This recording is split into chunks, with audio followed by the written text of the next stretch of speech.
1923 aynı zamanda Kürt meselesinin ortaya çıkışı için İstanbul'e hola Cem Karaca jihela bistune ve xwineran va ku di nav van da siyasetmedarê Kurd Ahmet Türk, akademisyen Vahap Coşkun, siyasetmedar Mehmet Bekeroğlu, nivîskar Ali Bayramoğlu jî hene konferanseka bi navê Veguherîna Demokratîk a Komerê di sedsala duyemîn da hate li darxistin. Konferans li ser esasên çareseriya pirsgirêka Kurd hate avakirin. Ahmet Türk ji dengê Amerîkayê re ragihand ku armanca vê konferansê ji bo pêşvekirina pêvajiya aştiyê ye. Li ser pêvajiyê jî wiha qise kir. Heta vê rojên hikûmeta Tirkiye tu gavê berçav navêtinin. Rastî jî baweriya gelek kêm bûye. Ji vê hikûmetê baweriya wan kêm bûnin. Ahmet Türk hişyarî jî da hikûmetê û ragihand ku heke gavên berbiçav neyên avêtin pêkanê alozî cardin dest pê bikin. Wexta gavê berçav neavêtin, alozî û astengî carek din ê were rojevê.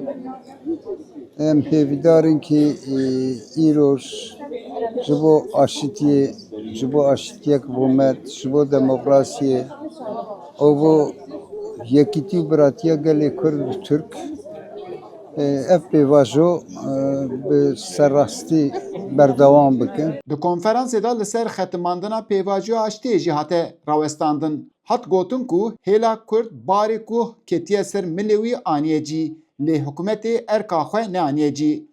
Akademisyen Vahap Coşkun jî balkişan ser kanûnê got. Gerek kanuneki ji bo çekberdayînê derkeve o da alî dinê pirsgirêkê Tirkiye li demokrasiyê li aliyê demokrasiyê de van pirsgirêka ji bo van pirsgirêka çareser bibe gerek gavê fiîlî bê avêtin.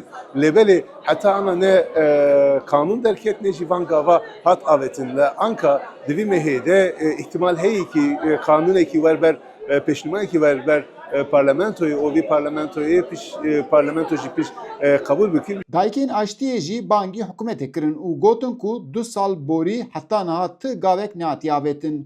Ew li bendêne ku gav werin avêtin. Daxwaza me ji hikûmetê em divêne bira hêdî neçe, daxwaza me ji hikûmetê em divên bira serokê me berde, bira yê heps û zindanan berde, bira sürecê hizlandırmış bikin, bira gav bavêjin. Yani bisiknandinê nave way bu em ketin 2 salan.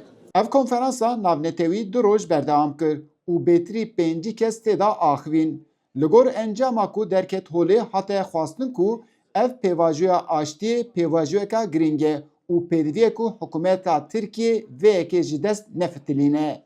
Eyüp Demir, Dengê Amerîka, İstanbul.